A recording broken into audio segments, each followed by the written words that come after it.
Well, I want to share a thought experiment with you by the writer Tom Gilson that I came across a number of years ago, which has a really powerful insight behind it. And it's actually astonishing as to how simple it actually is. In rebutting this legend hypothesis, he asked people 3 simple questions. He sent a survey out and asked people these 3 simple questions. And this was the first question. Who are the most powerful characters you can think of in all of human history and imagination apart from those in the Bible? And you can try and think through yourself what you believe are the most powerful characters in all of human history apart from the Bible.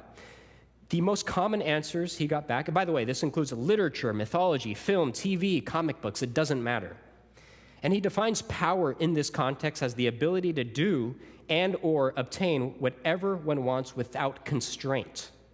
The answers he got back ranged from Zeus to Genghis Khan to Alexander the Great to Stalin to Superman.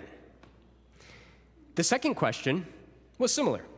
He asked, who in all of human history and imagination, again, outside of the Bible, are the most self-sacrificial, other-oriented, giving, and caring persons you can think of? The answers to this list were much smaller. He said the most common 2 answers were Mother Teresa and my mom. 2 other answers he said, were Sir Galahad and Prince Mishkin, kind of more obscure answers. These are from one of Dostoevsky's novels. I think it's from the novel The Idiot. Third question he asked, can you think of any single person, again, outside of the Bible, who genuinely belongs on both lists at the same time? Is there any person in all of human history and imagination who is at the same time supremely powerful and supremely good? Now, if that last list was small, this list was minuscule. He said that the most 3 common suggestions were Abraham Lincoln, Gandalf from The Lord of the Rings, and our friend Superman, once again. Yet, none of these characters measures up to being supremely powerful or supremely good. Lincoln commanded an army, won the Civil War. He played a huge part in the abolition of slavery. But was he perfect morally? And was he supremely powerful? Of course, he himself would deny that. Gandalf, what about Gandalf, if you know the story of The Lord of the Rings? He was a wise wizard, but not supremely powerful, not supremely good. He had to give the task to hobbits to carry the ring to Mount Doom, right? He didn't do it himself. Superman. Superman's an interesting case, but is he supremely powerful and supremely good? He had one major weakness. You know what it was? Kryptonite. And I recall reading the old comics, sometimes he would use his power for himself, like heating up his coffee with his laser beam eyes. So thus far, no one person in history, fiction, mythology measures up to being supremely powerful or supremely good. None of them.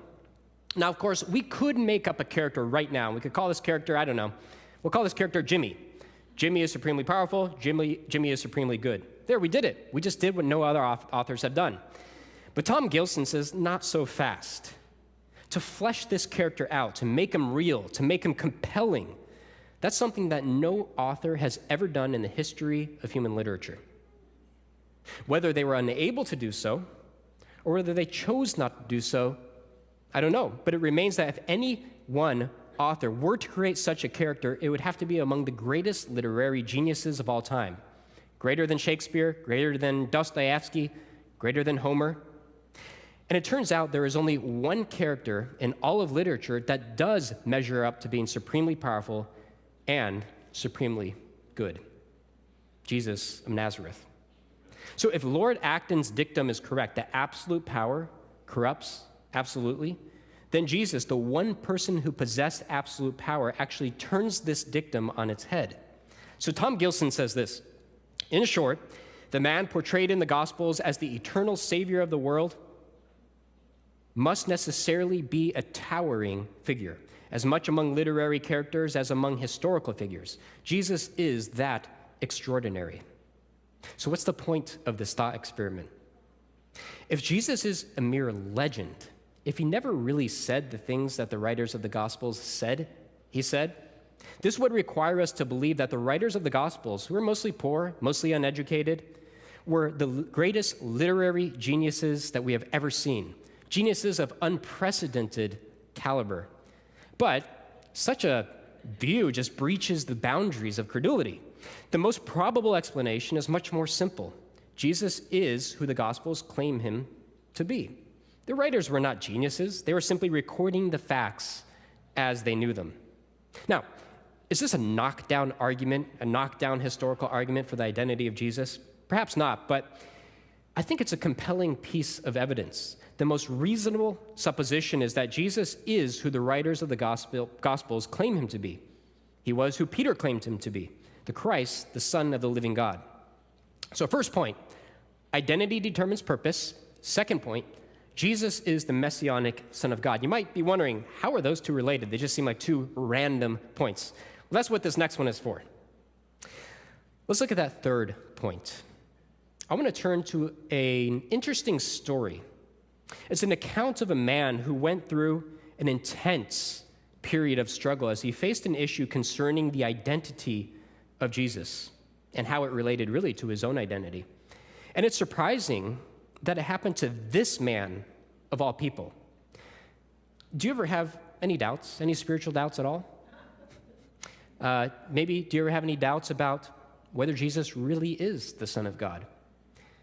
I know sometimes we're afraid to say no, but if you do, just know that you are in good company. The man who Jesus called the greatest prophet also had a pretty big doubt about the identity of Jesus. In Matthew 11, verse 2, it says, "Now when John heard in prison about the deeds of Christ, about the deeds Christ had done, he sent his disciples to ask a question. 'Are you the one who is to come, or should we look for another?'" This was the question that John needed to know. Are you the coming one, or should we look for another? So John the Baptist had been languishing in Herod's prison for about 6 months prior to this point, so quite a long time, and not in a luxury prison. This would have been in a dungeon. And John apparently now feels that his present circumstances and his dismal future necessitate a question to ask of Jesus. Are you the coming one, or do we look for another? Now, the interesting thing about the question is the implicit thought behind the question. Why would John, of all people, need to ask this of Jesus? Wasn't John fully convinced that Jesus was the coming one? It implies that a doubt was beginning to suggest itself to John. And this doubt had some pretty serious ramifications. John had devoted his entire life to preparing the way for Jesus. It was John who baptized Jesus in the Jordan River. It was John who happily relinquished his own fame and influence to Jesus. It was John who uttered the words, "He must increase, but I must decrease." It was John who introduced Christ as the Lamb of God who takes away the sin of the world. All of his time, all of his energy, all of his words, all of his work were invested in the one who he knew to be the Messiah. With no Jesus, there was no John the Baptist. Without Jesus, John was just a crazy guy out in the wilderness ranting about the coming of the kingdom and repenting and eating locusts and honey. But now Satan made opportunity through circumstances to suggest doubts into the mind of John. Think about what must have been going through his head. Why, if Jesus was the Messiah, would he seem to be indifferent to my situation? I've been here for 6 months now. Why didn't my own ministry not produce the results I thought they would produce? The work of Jesus, it seemed that it was not tallying with John's own expectations about Jesus in his life. In doubting who Jesus was, he doubted who he was. And in doubting who he was, he would have doubted his own life purpose. Why? Because identity determines purpose. John was on the brink of an identity crisis. And really, what could be worse than having an identity crisis when you are approaching death? It's one thing to have it early in your life when you have a lot of time to figure it out. But in those final weeks, final months, to have an identity crisis can drive you to despair. His experience in that prison would have been dark, and it would have been depressing. But look again at the question that Jesus asks. Are you the coming one, or do we look for another? Are you the coming one, or do we look for another? John was solicitous to ascertain Jesus' true identity, and nothing in that dark cell would have been more important. Notice that he does not ask why he was left in that prison to die. He does not ask whether his own work was sufficient at the time. Such concerns would have simply been of trivial significance to John.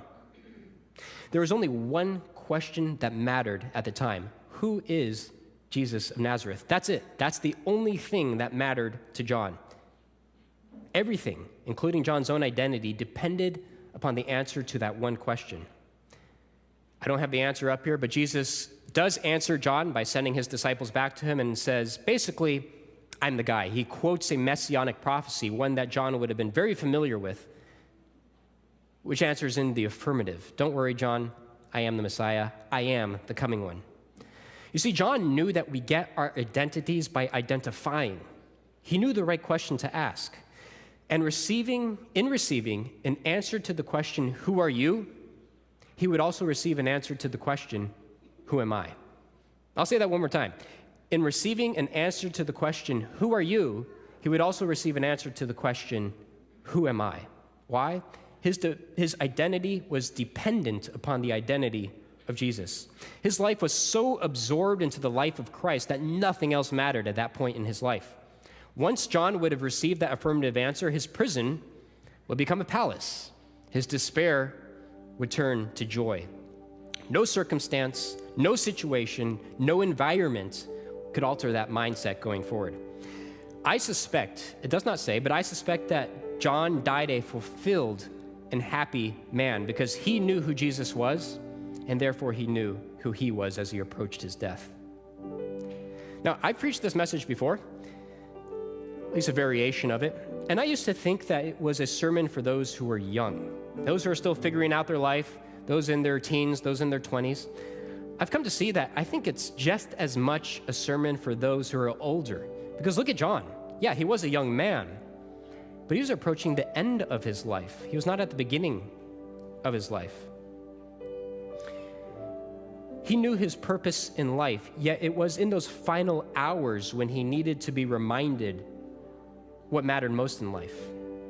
It's not who you are. That's a secondary question. That's a derivative question. It's who Jesus is. Everything will follow from that one single, all-important question. Who is Jesus of Nazareth?